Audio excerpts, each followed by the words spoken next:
Deus, querido Pai, obrigada, Senhor, por mais esta oportunidade que estamos tendo de aqui estarmos, que possamos aproveitar, Senhor, esse momento em que vamos estar juntos, para ampliarmos os nossos sentimentos à luz da doutrina espírita. Que essa reunião transcorra em clima de muito aprendizado para todos nós. Obrigada, Senhor. Graças a Deus e que assim seja. E com vocês, Valéria Cristine. Vamos lá, Valéria. Boa noite a todos. Vamos dar início aí à nossa reflexão, nosso estudo da noite. Para quem também vai nos acompanhar aí pelo YouTube, pelo Facebook, né? Aí pode ser bom dia, boa tarde, boa noite, como eu fazia com o Zé Manel lá no programa, né? Isso. Então vamos estudar um pouquinho, aproveitar hoje a gente está aí num feriado, né? Um pouquinho aqui de encarnados, mas muitos desencarnados também, que sempre comparecem, porque a gente sabe que essa convivência, né?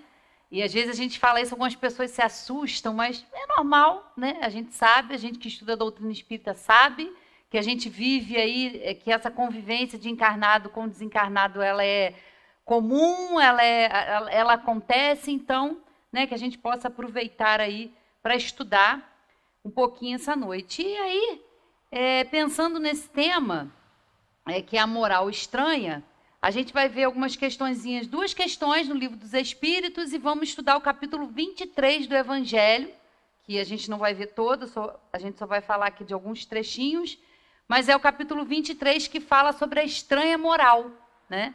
E eu achei interessante a gente trazer esse tema, porque como a gente vai ver, se a gente se ater muitas passagens do Evangelho, a gente não é capaz de compreender, porque a gente fica muito preso às palavras, querendo entender aquele significado literal das palavras. E a gente tem que entender dentro do Evangelho, dentro da proposta aí de Jesus na nossa vida, que a gente tem que ir mais fundo, né? A gente tem que sair da superficialidade, de ficar interpretando ao pé da letra tudo que a gente lê, e a gente tem que buscar um propósito mais profundo, um entendimento. A gente tem que aprofundar aí o nosso entendimento, né?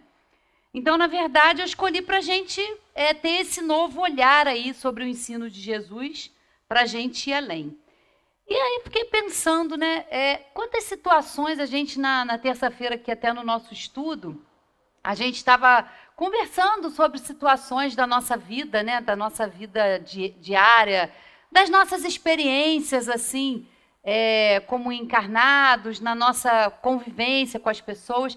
E muitas vezes, quando a gente se depara com atitudes, né, que a gente consegue praticar, ou a gente consegue perceber em alguém que é a caridade, a gente consegue dar um passo a mais, né, na nossa caminhada, perdoando alguém, a gente se tornando mais caridoso, a gente se surpreende muitas vezes, né? Essas virtudes ainda nos causam muito espanto, né?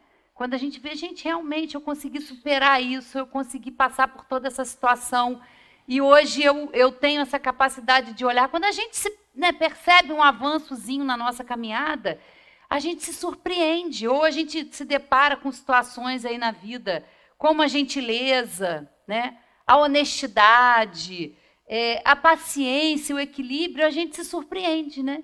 Por exemplo, a gentileza.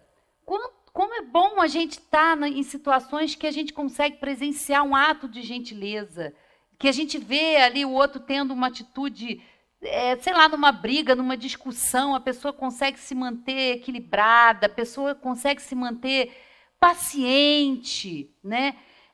Por exemplo, honestidade. A gente fica perplexo quando a gente vê um caso de alguém que achou, né, uma grande quantia aí de dinheiro e devolve para a pessoa. Coisas que deviam ser corriqueiras, que deviam ser já hábitos aí e virtudes que a gente pratica. Não, a gente tem muita dificuldade, a gente ainda se surpreende com isso, né? E exatamente esse é o convite do Evangelho, para que a gente tenha esse olhar diferenciado e que a gente consiga aprofundar esse olhar e fazer com que essas atitudes, com que essas virtudes sejam do dia a dia, sejam corriqueiras, né? Porque o que é para ser normal, que é ser honesto, é ser gentil, é ser paciente, para a gente ainda é algo assim, gente, olha, a gente se surpreende com isso. Porque isso ainda, para nós, é um esforço, né? O bem, ainda, ele requer de nós muita atenção, muito esforço, porque a gente ainda está muito ainda no comecinho aí da nossa evolução espiritual, embora a gente já esteja encarnado, já tenha encarnado muitas e muitas vezes, embora a gente já esteja num planeta de provas e expiações, que ainda não é bom, mas a gente já teve em planetas aí piores. Então, assim, as coisas vão, a evolução, ela vai se dando pouco a pouco, né? E é importante a gente prestar atenção nisso, mas um dia, né, claro, com a nossa caminhada aí mais avançada, isso vai ser corriqueiro, isso vai ser do nosso dia a dia, né? Fazer o bem não vai causar tanta surpresa mais para nós, né? Isso vai fazer parte de nós, porque a gente está aqui exatamente para isso. Nesse processo evolutivo, nesse processo de aperfeiçoar o nosso livre-arbítrio, porque a gente tem um livre-arbítrio, isso é claro, a gente tem. Mas a gente ainda não tem um senso moral, porque a gente vê, a gente acompanha um desenvolvimento intelectual muito grande, um progresso na ciência, nas comunicações. Só que a gente não vê na mesma velocidade o progresso moral, né? Por quê? Porque o progresso moral ele está atrelado ao livre-arbítrio de cada um. Então a gente não vê de uma forma generalizada o bem prevalecendo, o amor, a gentileza. Não. A gente ainda está encarnado num planeta de provas e expiações, que é um planeta onde o mal ainda prevalece. Não ele em si, fisicamente, mas nós, espíritos que estamos aqui, nesse estágio evolutivo, a gente ainda tem mais, né? E a gente tem aqui as oportunidades certas para a gente trabalhar esse egoísmo, a gente trabalhar esse orgulho, né? Em quantas situações a gente se aflige, a gente cria situações embaraçosas para nós, porque a gente ainda tem isso.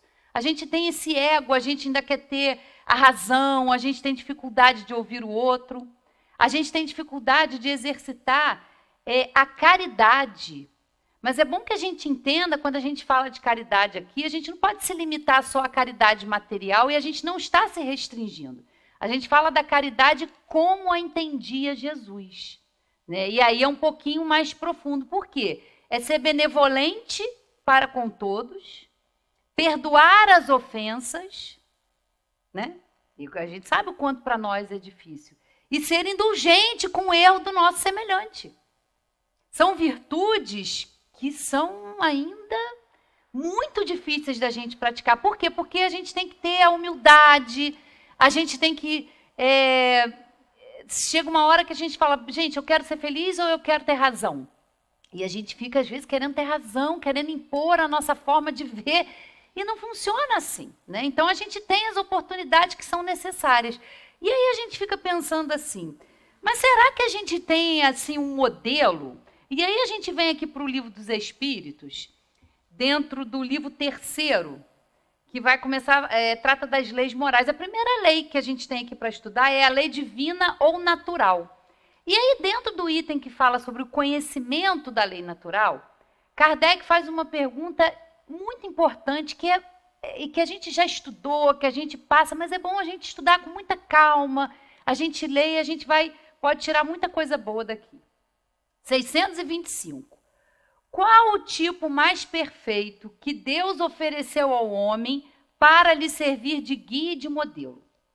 Porque Deus, é claro, na sua infinita sabedoria, ele ia ter que dar umas dicas, ele ia ter que dar uma ajudinha, né? Então, assim, a resposta é simples. Vede Jesus. Simples assim. Simples, pequenininha, mas de uma profundidade enorme. Porque vede Jesus. E é ver o que de Jesus? O que a gente tem que ter? Por que ele é nosso guia e modelo? Porque ele é o exemplo. Ele veio, ele encarnou aqui na Terra, né? Ele não reencarnou, ele encarnou. Jesus, quando veio aqui, como a missão de dar esse exemplo, de ser nosso modelo, ele encarnou, ele já era um espírito puro quando ele veio aqui. Então, assim, ele fez a sua evolução em outros planetas, em outras moradas aí da casa do Pai. Quando ele veio, ele já veio com essa tarefa, né? E aí vai continuar essa questão aqui agora já com o comentário de Kardec. Jesus é para o homem o tipo da perfeição moral a que pode aspirar a humanidade na Terra. Nós estamos falando aqui do nosso planeta. Deus nos oferece como o mais perfeito modelo. E a doutrina que ele ensinou é a mais pura expressão de sua lei.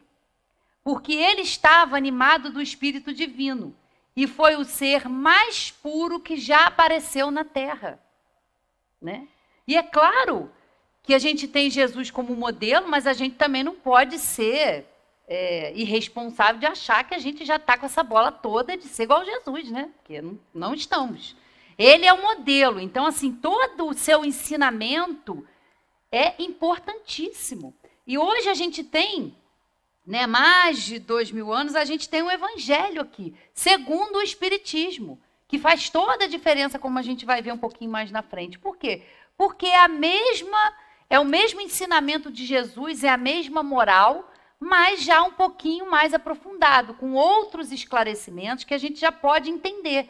Que Jesus ele usava um método de alegoria, de parábolas, ele era um método pedagógico, porque ele precisava falar de coisas muito profundas da vida espiritual, mas para nós, que se hoje a gente já está aqui em 2022, a gente tem dificuldade, imagina lá, naquela época que ele encarnou, a gente era muito mais, a humanidade tinha muito mais dificuldade, tinha muito menos evolução intelectual e moral, né? Então, se a gente tem dificuldade de praticar, quem dirá lá? Então, ele tinha que usar ali aquelas colocações para falar da vida futura. E, muitas vezes, isso ficou mal interpretado e a gente vê tanta confusão aí, mas está aqui. Foi isso. Se alguns dos que pretenderam instruir os homens na lei de Deus, algumas vezes os desviaram para falsos princípios, foi por se deixarem dominar por sentimentos demasiado terrenos e por terem confundido as leis que regem as condições da vida da alma com as que regem a vida do corpo. Muitos deles apresentaram como leis divinas o que eram apenas leis humanas, instruídas para servir às paixões e dominar os homens, né? A doutrina que ele trouxe foi perfeita, maravilhosa. Só que, ao longo desse tempo, é claro que Jesus, o espírito mais puro que esteve aqui, sábio, ele sabia exatamente o que ia acontecer. Nós estamos aí, né, desde a vinda dele, há mais de 2 séculos aí, e nós temos ainda dificuldade. Isso ficou aí à mercê de várias interpretações, à mercê de interesses, como a gente vê, né? E aí a gente fica se perguntando, gente, vamos supor, uma hipótese, né? Porque muitos irmãos acreditam que Jesus vai voltar. Estão aí esperando o retorno de Jesus. Aí a gente fica pensando, como que seria se Jesus voltasse hoje? Se ele encarnasse aqui, aí ele seria reencarnado porque ele estaria vindo novamente. Que cenário ele encontraria? Que moralidade ele encontraria? E é um questionamento que a gente tem que fazer. Porque a gente ainda não consegue entender, muito menos praticar, né? E a gente vai ver aqui que a gente já tem mais um esclarecimento, a gente já tem a doutrina espírita para trazer mais esclarecimentos e mesmo assim nós temos dificuldades. Porque ele ia se deparar com um progresso tecnológico, né? Mas e a moralidade? Em que nível nós estamos ainda? Tão diferentes lá? A gente fala de Jesus, mas muitas vezes a gente age ainda lá em Moisés, né? Na pena de talião, do olho por olho, do dente, né? Olho por olho, dente por dente, do ódio, da vingança. A gente tem essas dificuldades, isso ainda faz parte de nós. Ou não. Ou a gente acha que a gente vai sair daqui muito bem, com tudo resolvido. Não. Nós vamos melhorar um pouco em algum aspecto, vamos nos esforçar bastante, e tá bom. É para isso que nós estamos aqui. A finalidade da gente aqui hoje é sempre a vida futura. Todo o ensinamento de Jesus está pautado na vida futura, né? Eles dizem, né, que a vida futura é a nossa meta, é o nosso objetivo maior. Para isso que a gente está aqui, para evoluir. A gente está aqui utilizando um corpo material, usando coisas materiais, mas com um propósito muito maior, que vai muito além do que a gente às vezes pode compreender. Por isso que às vezes a gente se vê em situações muito difíceis na nossa vida, a gente passa por aflições, a gente passa por dores, a gente passa pelo nosso processo evolutivo, que quando a gente realmente abraça e quando a gente leva a sério, a gente sabe que não é fácil. A gente sabe que não é fácil a gente lidar e acolher as nossas sombras, acolher as nossas inferioridades. Isso é desconfortável, mas é necessário, é para isso que a gente está aqui. Não tem nenhuma outra finalidade. A gente não veio aqui a passeio. Lógico que passear é muito bom, conhecer lugares é muito bom, mas é a finalidade maior. É como disse o Sandro semana passada na historinha, né? É o principal, né? Quando ele conta a história. O que é o principal? É isso. É a gente cuidar da nossa evolução, é a gente se conhecer, é a gente se melhorar. E a gente sabe que é necessário, mas que também requer da gente muita dedicação, muito estudo, muita disciplina. A gente sabe o quanto é necessário, né? Então, a gente viu aqui como que Jesus aí é nosso guia e modelo. E aí a gente vem para o Evangelho, no capítulo 23, que fala da estranha moral, e a gente vai se deparar com algumas passagens aqui que, se a gente não se atentar mais profundo, como eu comecei aqui falando, a gente não vai entender. Porque a gente vai ouvir Jesus falando usando termos odiar, abandonar pai e mãe, né? Deixar aos mortos o cuidado de enterrar seus mortos. E, a princípio, a gente vai ouvir essas passagens aqui. Gente, será que Jesus realmente falou isso? Foi ele que falou, mas a gente tem que entender o significado disso, né? E a primeira passagem, um itemzinho aqui de 2 passagens, Jesus fala o seguinte: se alguém vem a mim e não odeia a seu pai, a sua mãe, a sua mulher e aos seus filhos, a seus irmãos e irmãs, mesmo a sua própria vida, não pode ser meu discípulo. Outra, aquele que ama a seu pai ou a sua mãe mais do que a mim, de mim não é digno. Odiar, né? O que é a acepção moderna? O que a gente tem, quando a gente fala que odeia alguém, que odeia uma situação, o que é o verbo odiar? Né? É pesado. Odiar é a gente querer o mal, é a gente ter raiva, é a gente querer se vingar. E aí a gente pensa, gente, Jesus ia usar esse termo, odiar, né? E ele ainda fala, se alguém vem a mim e não odeia, ou seja, parece um narcisista, um egocêntrico falando, se a gente pensar, né? Porque tem que gostar de mim acima, tem que abandonar tudo. Então a gente precisa entender. E aí a gente começa a ver que, lógico, né? O termo, a palavra odiar, não tem o significado que a gente entende, né? E aqui eles dizem, ó, a língua hebraica, né, que Jesus utilizava, não era rica e continha muitas palavras com várias significações. Então, o termo odiar não significa o que a gente entende, né, hoje, né? O termo odiar significa amar menos, não amar igualmente. E aí a gente volta aqui, vamos ler com esse entendimento, né? Se alguém vem a mim e não ama menos o seu pai, a sua mãe, aí a gente começa a entender. E como a gente acabou de ver lá, a referência que a gente tem que ter é Jesus, né? Ele é o nosso guia e modelo. Como que Jesus entendia amar? Como Jesus amava? Muito diferente de nós. Porque nós entendemos ainda na nossa condição que amar é ter posse, amar é ter apego, amar é aprisionar, amar é achar que o outro é dono da gente, né? Em todas as relações que a gente tem de pai, filho, de marido, de mulher, de irmãos, a gente se aposta, a gente não sabe o que é amar. O amor para a gente é um amor que é condicionado. E Jesus não, Jesus fala de amar aos inimigos. Olha como ele entendia, é diferente. E nós vamos um dia ser capazes de amar dessa forma, sem apego, sem posse. A referência no modo de amar tem que ser Jesus, porque ele não aprisionava ninguém, ele dava um ensinamento e mandava a pessoa seguir. Quantas vezes ele falou em várias passagens, a tua fé te curou, porque é a atitude que a gente tem que tomar. Né? Então não é odiar, não é isso. Jesus não podia, como é que um espírito mais puro que já encarnou aqui podia odiar alguém? Né? Então odiar significa isso, amar menos, né? Para que a gente aprenda com ele o que é amar. Seguindo aqui, vamos ter outra passagem em que a gente vai se deparar com uma coisa que causa estranheza aqui, ó. Abandonar pai, mãe e filhos.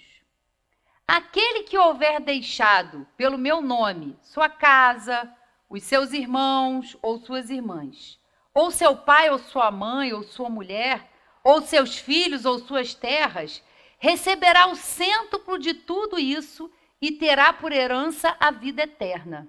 Né? Então, assim, é deixar, é abandonar tudo. Né? Continuando aqui, outra passagem.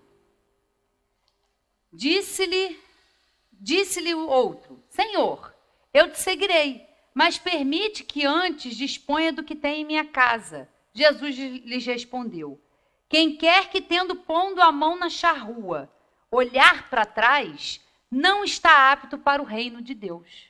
Ou seja, aquele que começa um trabalho e abandona, né?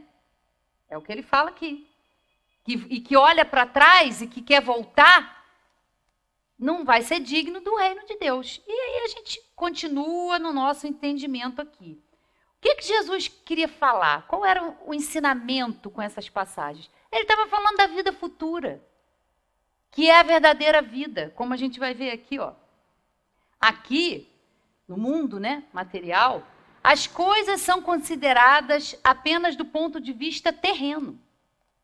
O Espiritismo nos faz ver de mais alto, mostrando serem as do espírito e não os do corpo os verdadeiros laços de afeição. Que aqueles laços não se quebram pela separação, nem mesmo pela morte do corpo, que se robustecem na vida espiritual pela depuração do espírito, verdade consoladora, da qual grande força aurem as criaturas para suportarem as vicissitudes da vida. Ele não quer dizer que a gente tem que abandonar, até porque a gente sabe. Né? Eu comecei aqui falando que hoje a gente está em poucos desencarnados e que a gente tem muitos desencarnados aqui. Né? E a gente sabe que quando os laços de amor, de afeto, eles são verdadeiros, eles não se rompem. Eles vão continuar. Lógico que de uma forma diferente. Né? Nós estamos aqui encarnados, muitos queridos, muitos amores nossos já estão no plano espiritual. E o amor, a afeição, o respeito, o carinho, ele não se perde com a morte. Não se perde. Então não é abandonar, mas Jesus chama a atenção para a vida futura. Porque quando a gente está aqui encarnado, a gente esquece do principal, a gente esquece do nosso propósito. Porque a gente fica envolto na matéria, a gente fica com uma percepção alterada da realidade. Quando a gente está no plano espiritual e que a gente vem encarnar, o Sandro falou muito bem disso semana passada, na escolha das provas, a gente tem uma visão diferenciada. O espírito vê além, o espírito vê mais. E aí a gente é capaz de nortear as nossas escolhas num planejamento reencarnatório para a gente tentar se melhorar, para a gente ter exatamente o que a gente precisa na medida certa, na família certa, né? Reaver as nossas dificuldades ali, está tudo certinho. Porque a gente vê, mas quando a gente vem para cá, a gente não entende. A gente acha que não é possível que eu fui escolher isso, por que eu estou passando por isso? E a gente se vitimiza e fica, por que eu, por que eu? Não é a pergunta certa, por que eu? Para que isso está acontecendo na minha vida? O que essa lição, o que essa experiência, o que essa pessoa... O que as situações da vida estão nos trazendo? O que a gente precisa melhorar em nós? porque a gente acha que tem que melhorar o outro, a gente acha que tem que mudar no outro. Mas a gente tem que olhar para dentro, a gente tem que ver o que precisa ser melhorado em nós, o que a gente precisa mudar na nossa forma de pensar, na nossa forma de sentir, de amar, de agir, né? É para isso, esse é um grande propósito. Então era isso, é para chamar a atenção para a vida futura, porque como eu já disse, é a nossa meta, né? Quando Jesus aqui estava e que falava, meu reino não é deste mundo, não é mesmo, porque não é. A verdadeira vida não é a material. Nossa verdadeira vida é a vida espiritual, é quando nós estamos lá. Aqui né, são as expiações, as provas. Seguindo aqui, numa outra passagem, quando ele fala, né? Deixar aos mortos o cuidado de enterrar seus mortos. Também continua falando da vida futura, né? Disse-lhe o outro, segue-me. E o outro respondeu, Senhor, consente que primeiro eu vá enterrar meu pai. Jesus lhe retrucou, deixa aos mortos o cuidado de enterrar os seus mortos. Quanto a ti, vai anunciar o reino de Deus. Né? O que Jesus queria dizer com isso? Né? A vida espiritual é, com efeito, a verdadeira vida. É a vida normal do espírito, sendo-lhe transitória e passageira a existência terrestre, espécie de morte, se comparada ao esplendor e à atividade da outra. O corpo não passa de simples vestimenta grosseira que temporariamente cobre o espírito.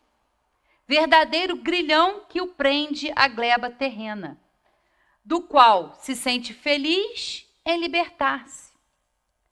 Era isso que aquele homem não podia por si mesmo compreender. Jesus lhe ensina dizendo, não te preocupes com o corpo, pensa antes no espírito. Vai ensinar o reino de Deus, vai dizer aos homens que a pátria deles não é a terra, mas o céu, porquanto somente lá transcorre a verdadeira vida. E olha como a gente vai entendendo de uma outra forma, por isso o nome do capítulo, Estranha Moral. Porque a princípio a gente escuta Jesus falando isso e se a gente ficar preso ali a palavra e não buscar um outro significado, a gente fica perdido. Tipo, como assim? Né? As coisas não fazem sentido. E aí, para a gente continuar, continua aqui ainda, né? Não vim trazer a paz, mas a divisão. Outro ensinamento, ó. Não penseis que eu tenha vindo trazer paz à terra. Não vim trazer a paz, mas a espada. Porquanto vim separar de seu pai o filho, de sua mãe a filha, de sua sogra a nora, e o homem terá por inimigos de sua própria casa. Vim para lançar fogo à terra, e o que desejo senão que ele se acenda? Julgais que eu tenha vindo trazer paz à terra? Não, eu vos afirmo, ao contrário, vim trazer a divisão. Gente, como assim? Né? Vim trazer a divisão, a espada, para causar um tumulto, né? Uma treta, como está aí na moda falar o termo. E a gente fica assim, meu Deus, como pode? Né? Vamos entender. E aí a gente vai lá para o item 12, que é aqui no meu evangelho, está todo riscado aqui, porque é muito interessante da gente entender. Ó. Toda ideia nova forçosamente encontra oposição e nenhuma há que se implante sem lutas. Ora, nesses casos, a resistência é sempre proporcional à importância dos resultados previstos. Por quê? Quanto maior ela é, tanto mais numerosos são os interesses que ferem. Se for notoriamente falsa, se a julgam isenta de consequências, ninguém se alarma. Deixam-na todos passar, certos de que lhe falta vitalidade. Se, porém, é verdadeira, se assenta em sólida base, se lhe prevê em futuro, um secreto pressentimento adverte os seus antagonistas de que constitui um perigo para eles e para a ordem de coisas em cuja manutenção se empenham. Atiram-se então contra ela e contra os seus adeptos. Assim, pois, à medida da importância e dos resultados de uma ideia nova, se encontra na emoção que o seu aparecimento causa, na violência da oposição que provoca, bem como no grau e na persistência da ira de seus adversários. Vamos contextualizar, para a gente poder entender o que foi Jesus encarnar na Terra. Já era, historicamente, ali o Império Romano já estava numa decadência, né? E aí, chega Jesus, primeiro, já a encarnação dele, né? Numa manjedoura, simples, num lugar simples, com uma moralidade, né? Um espírito elevado em moral, em sabedoria, em conhecimento. Falando de amor, falando de perdão, falando de amar aos inimigos. O que a gente pode se espantar do que aconteceu com ele? Alguém acha que ele ia abraçar? Claro que não. Isso acontece conosco, com a gente. Vamos trazer para sair desse contexto maior, né, da época que Jesus veio falando do amor, vamos trazer para a gente aqui, no nosso dia a dia, gente com a gente.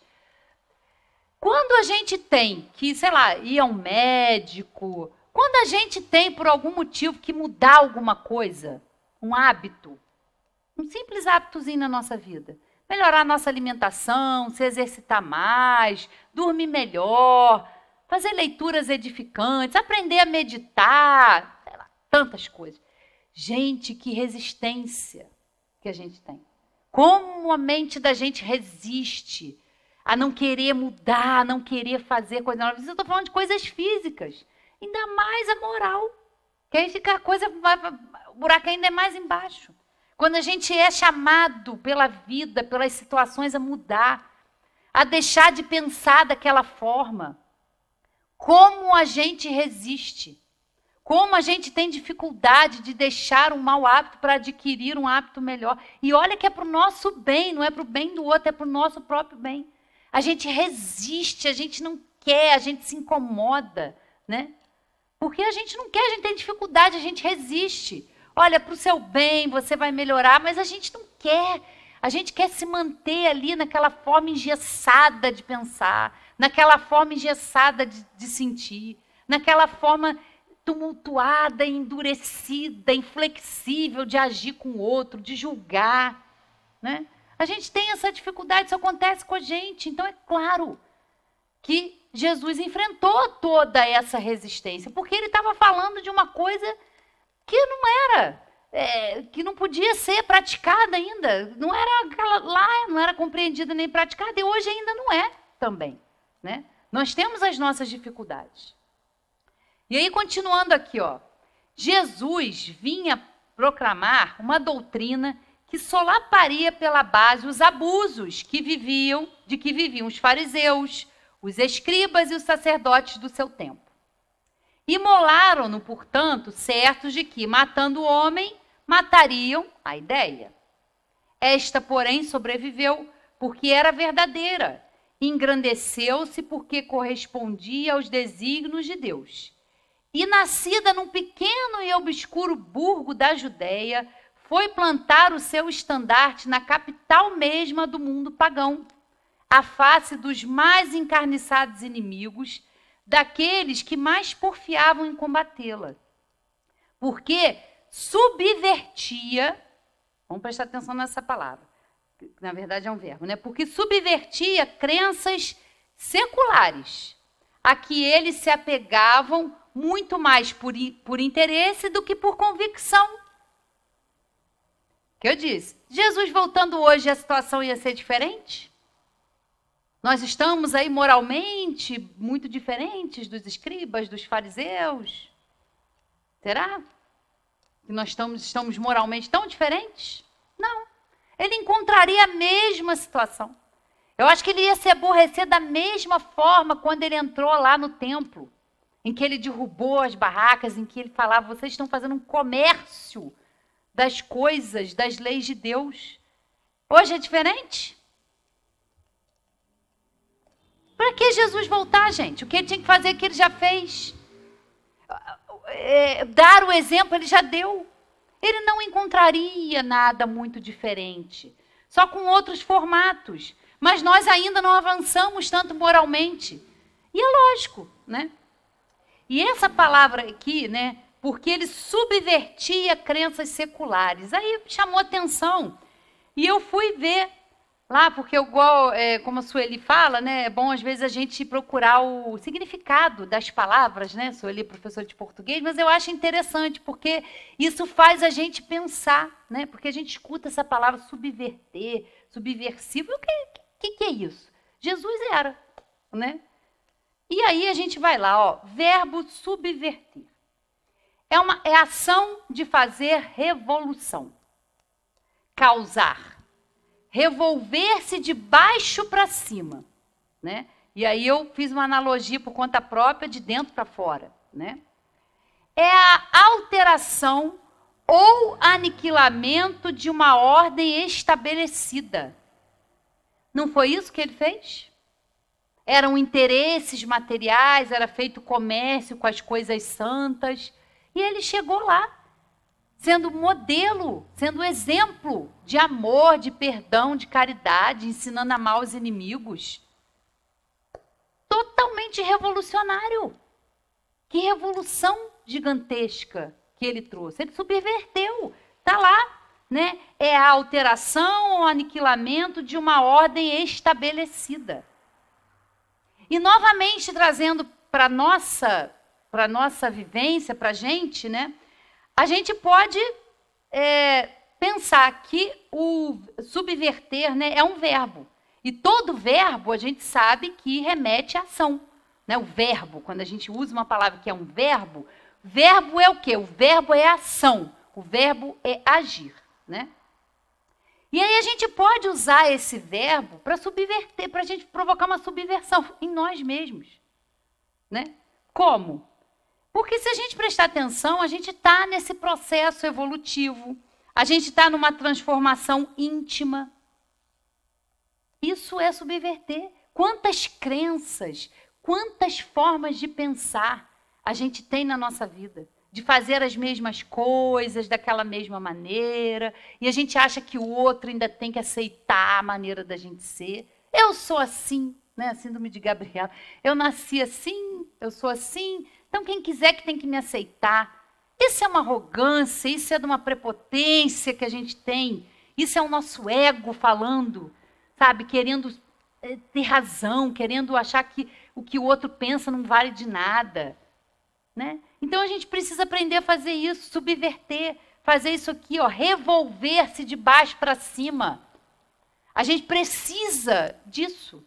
Né? A gente precisa dessa reforma, a gente precisa querer buscar, a gente precisa querer mudar. A gente que precisa fazer com que isso nasça, mas isso é pessoal. A gente não pode fazer isso pelo outro. Isso é uma coisa que tem que nascer e que nasce dentro do processo evolutivo. Né? É um convite que o evangelho, que a doutrina nos faz o tempo todo. Conhece-te a ti mesmo, né? Já dizia um sábio da antiguidade. Por que isso? É para isso que a gente tem que estar aqui. Subverter a nossa forma de pensar, as nossas ideias. Procurar olhar para tudo que nos acontece na nossa vida de uma outra forma. Isso é subverter uma ordem que a gente estabeleceu para a gente. Ou a gente quer voltar para o plano espiritual do mesmo jeito que a gente veio. Né? Vai ser uma encarnação aí, muitas vezes, perdida. Né? Porque a gente vai voltar e, meu Deus, eu podia ter feito diferente. E a gente está tendo conhecimento para isso. Na terça-feira, a gente conversa muito sobre isso. Da responsabilidade que nós espíritas temos. Porque a gente não pode pretextar a ignorância. Porque a gente está tendo acesso, a gente está estudando, a gente está buscando. Hoje a gente está aqui querendo entender, querendo estudar. A gente sempre fala muito da importância de se estudar. Você vê, São questões maravilhosas aqui, mas, por exemplo, esse capítulo é grande. Eu só estou tirando alguns trechinhos. Então é importante chegar em casa, ler, olha, não concordo, eu tenho outro modo de pensar. É necessário fazer isso, porque é assim que a gente muda, é assim que a gente oxigena, é assim que a gente vai se subvertendo para ser um homem melhor, né? E aí, continuando aqui, a gente vai lá para o item 16, quando Jesus fala, né? Quando Jesus declara, não creiais que eu tenha vindo trazer paz à terra, mas sim a divisão. Seu pensamento era este: não creiais que a minha doutrina se estabeleça pacificamente. Ela trará lutas sangrentas, tendo por pretexto meu nome, porque os homens não me terão compreendido ou não me terão querido compreender. Os irmãos, separados pelas suas respectivas crenças, desembainharão a espada um contra o outro, e a divisão reinará no seio de uma mesma família, cujos membros não partilhem da mesma crença. A gente vê isso, né? No núcleo familiar, não é todo mundo que é espírita, não, uns são católicos, outros são evangélicos, né? E às vezes dá aquelas confusões, né? Vim lançar fogo à terra para expungi-la dos erros e dos preconceitos, do mesmo modo que se põe fogo a um campo para destruir nele as ervas mais. E tenho pressa de que o fogo se acenda para que a depuração seja mais rápida, vista que do conflito sairá triunfante a verdade. A guerra sucederá à paz, ao ódio dos partidos, à fraternidade universal, às trevas do fanatismo, à luz da fé esclarecida. Então, quando o campo estiver preparado, eu vos enviarei o Consolador, o Espírito da Verdade, que virá restabelecer todas as coisas, isto é, que dando a conhecer o sentido verdadeiro das minhas palavras, que os homens mais esclarecidos poderão, enfim, compreender. Porá termo à luta fratricida que desune os filhos do mesmo Deus. Cansados, afinal, de um combate sem resultado, que consigo traz unicamente a desolação e a perturbação até o seio das famílias, reconhecerão os homens onde estão seus verdadeiros interesses com relação a este mundo e ao outro. Verão de que lado estão os amigos e os inimigos da tranquilidade deles. Todos então se porão sobre a mesma bandeira, a da caridade. E as coisas serão restabelecidas na terra de acordo com a verdade e os princípios que vos tenho ensinado. Então, o propósito não é tumultuar, não é causar discórdia, não. É que a gente se depure, que a gente se melhore, que tudo o que a gente vê, tudo o que a gente espera, tudo o que a gente quer de bom no mundo, que é a paz, a paciência, a gentileza, que isso tudo comece em nós, que isso tudo comece no nosso mundo interior, no trabalho que a gente tem que fazer com o nosso espírito. Porque é muito bom a gente querer a paz, mas a gente não promove a paz. É muito bom a gente querer a felicidade, mas a gente não promove a felicidade. Dentro da gente, dentro de quem está próximo. Muito pelo contrário, a gente é a verdadeira espada, que se deixar a gente corta a cabeça de todo mundo. Então a gente quer, né, quer amor, quer justiça, quer paz, mas a gente tem dificuldade de dar o nosso quinhão ali de participação, a gente não quer. A gente quer que a paz esteja fora, mas a paz tem que estar dentro, em primeiro lugar, porque senão nada acontece, né? O Espiritismo vem realizar na época prevista as promessas do Cristo. Entretanto, não pode fazer sem destruir os abusos. Como Jesus, o Espiritismo topa com o orgulho, o egoísmo, a ambição, a cupidez, o fanatismo cego, os quais, levados às suas últimas trincheiras, tentam barrar-lhe o caminho e lhe suscitam entraves e perseguições. Também ele, o espiritismo, tem de combater, mas o tempo das lutas e das perseguições sanguinolentas passou. São todas de ordem moral, as que terá de sofrer, e próximo lhes está o termo.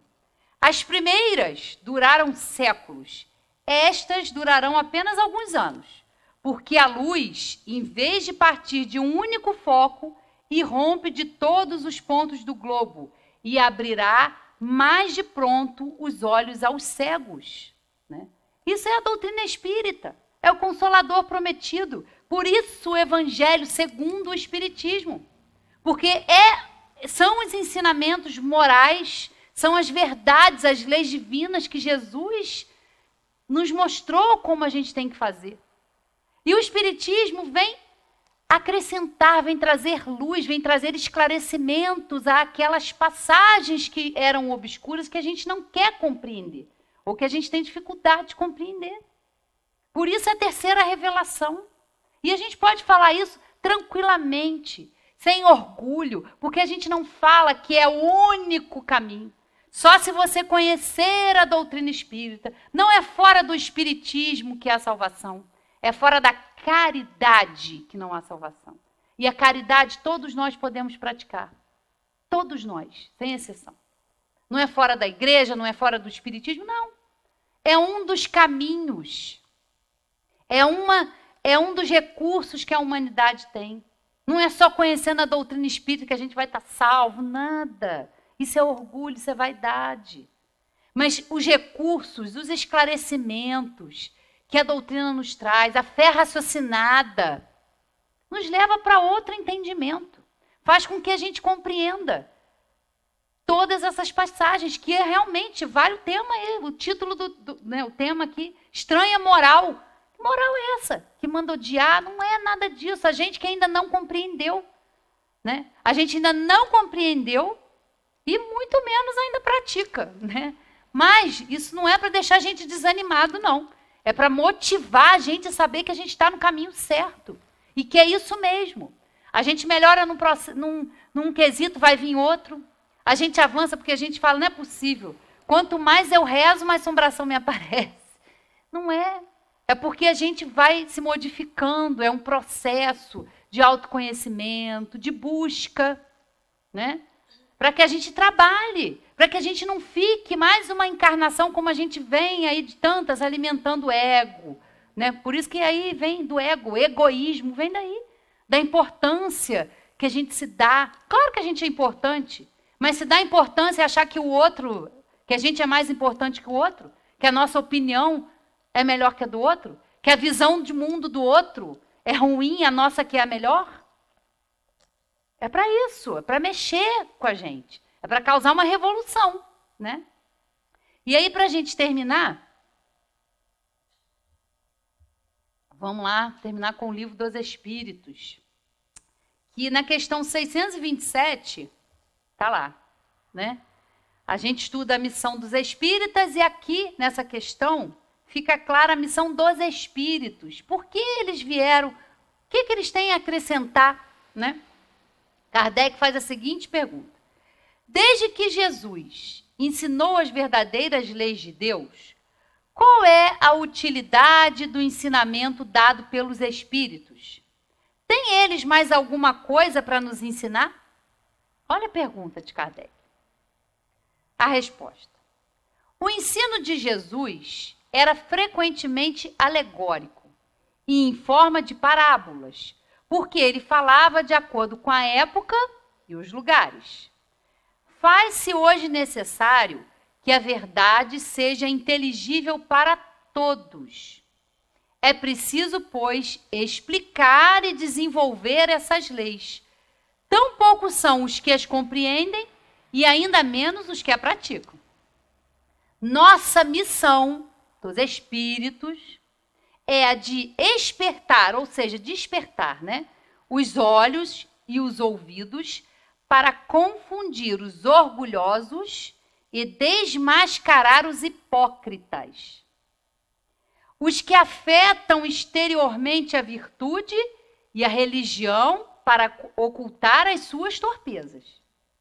O ensinamento dos Espíritos deve ser claro e sem equívocos, a fim de que ninguém possa pretextar ignorância e que cada um possa julgá-lo e apreciá-lo com sua própria razão. Estamos encarregados de preparar o reino de Deus anunciado por Jesus.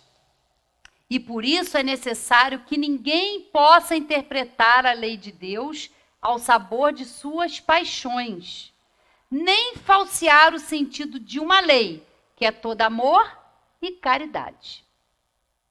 Mais claro do que isso, eu não conheço, né? Então fica claro aqui qual é a tarefa, por que da doutrina espírita, por que o espiritismo. Por isso, para realmente restaurar o cristianismo primitivo, que foi modificado, que foi adulterado ao sabor de cada um. Não. E aqui é claro, é exatamente como a doutrina é. Clara e sem brechas para interpretação. É essa a missão. É fazer a gente evoluir. Se a gente estudar a doutrina, se a gente se dedicar e a gente sair daqui melhorado de um defeitozinho que for, uma coisinha pequenininha já vai ser muito. Porque nós temos muitos processos, né, para resolver. Por isso Deus é justo. E tem um processo educativo maravilhoso, que é a reencarnação. Nós não somos condenados, nós não somos punidos, nós não somos castigados, nada disso. A finalidade da encarnação, a finalidade da gente sair da nossa pátria verdadeira e vir para cá é evoluir, é aprender a amar, é aprender a perdoar. E para isso a gente precisa de uma coisa que é fundamental, humildade. Porque se a gente não tem humildade, se a gente não entende que a gente é um mero aprendiz, a gente acha que a gente está por cima aí da carne seca e não está. A gente precisa ter isso, essa humildade, saber realmente eu tenho dificuldade com isso, vou trabalhar. E estejam certos que o universo vai responder, vai trazer as experiências, vai trazer as pessoas, tudo o que é necessário para a gente evoluir. Né? A gente ainda fala, cuidado com o que a gente pede nas nossas orações, porque às vezes a gente pede para ter paciência, né? E eu sempre falo isso aqui. A gente acha que vai chegar um embrulhinho lindo, né, na nossa porta, cheio de paciência. Não. Vão acontecer situações, né, pessoas e trabalho, tudo. Opa! Você não pediu paciência? Então tá aí. A oportunidade de você exercitar. Né? Então é isso, que a gente tenha esse entendimento, que a gente não fique só preso, né, às palavras, mas que a gente procure entender. Né? Isso é que os espíritos falam, de ter olhos de ver e ouvidos de ouvir. Né? Que a gente aproveite as oportunidades e até a próxima.